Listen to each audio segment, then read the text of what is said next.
connections of our servo motors to the breadboard is not very good. So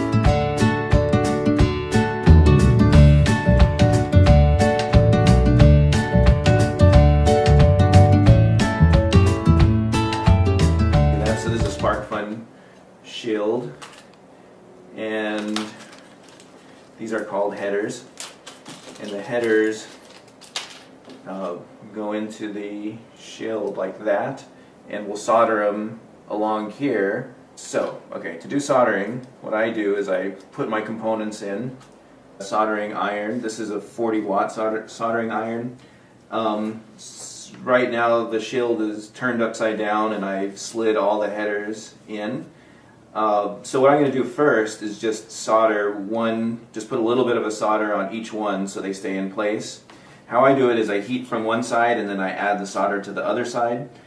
Once it gets heated up, the part that you want fixed together gets heated up, it will melt the solder, and so that's all you need right there. So the idea is to heat the part up that you want connected, and those get hot, and then that part melts the solder, and the solder goes right into where you want it to be.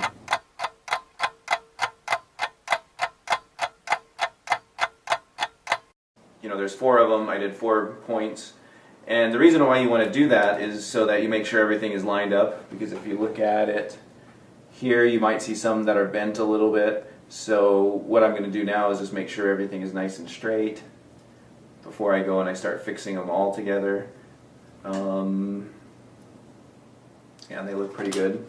So now here's the fun part. The other thing is you want to keep your tip fairly clean, and you know, if the light brown stuff starts getting on it, you want that to be off, and you want a little bit of solder on the tip to keep it preserved and not burning.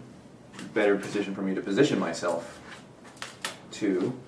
And this is usually pretty fast once you get a nice little method down. The smoke you're seeing is rosin, but that's what the smoke is. It's from the rosin burning, not from the solder. This is not fumes from metal. It's not metal fumes.